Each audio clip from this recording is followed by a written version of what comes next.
So welcome to another segment of my physics videos as we continue under electricity, but this time we are looking at resistors in parallel. So if resistors have been arranged in such a way that they are branching, then we simply say that they are arranged in what we are calling as being parallel arrangement.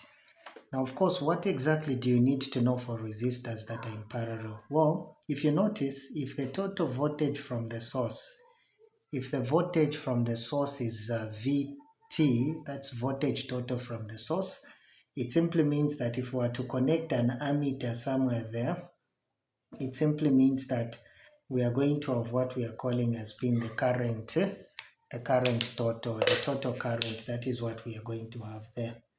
So now the moment this current passes, remember this is positive and this is negative. And like we said in my previous videos, current, travels or moves from positive to the negative terminal of the battery. So if the current reaches at this point, this total current is going to be divided this side. So you're going to have current, you're going to have this side, you're going to have current. Because this is resistor going to resistor 1, we'll call it current 1. Because this is going to resistor 3, we'll call it as being I3. And of course, you're going to have current passing through resistor 2. I'm going to call it as being I3. So you can see what is happening. The current divides, and later on it is going to connect to form up again the total current that will start moving in that case, that will start moving in the complete circuit. So we can simply say that for tips that you need to remember, golden tips that you need to remember, for resistors that are in parallel, they are current dividers. So we can simply say they are current dividers. That's what we can say. So they are current dividers. Now, one thing, even though they are current dividers, you need to remember that the total, you also need to remember that the current, the potential difference, is the same as the source.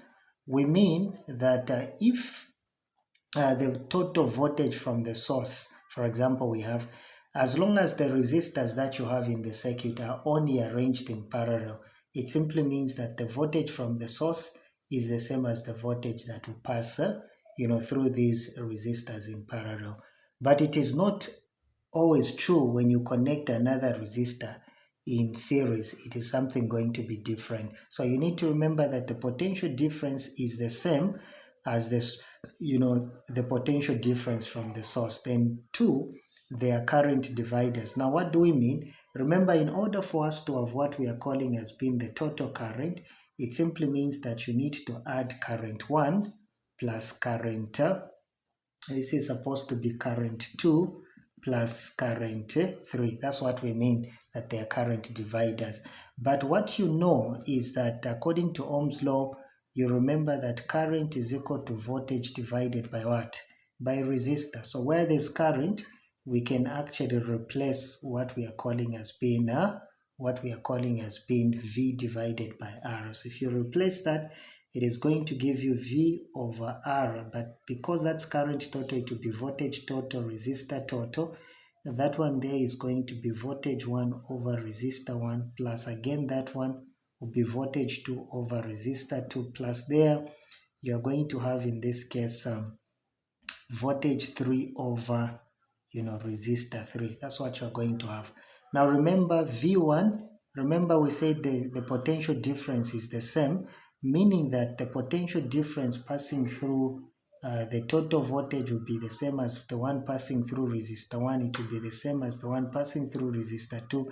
It is the same as the one passing through resistor 3. So when you factorize on top there, you can have what we are calling as being voltage total will be equal to 1 over resistor total will be equal to V, because this is the same, I'll just use V.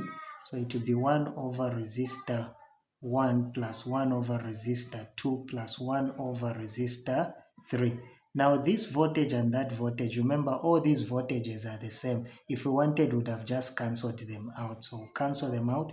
So we'll have 1 over resistor total is equal to 1 over resistor 1 plus 1 over resistor 2 plus 1 over resistor 3. Now this is the formula that we use if we want to calculate the voltage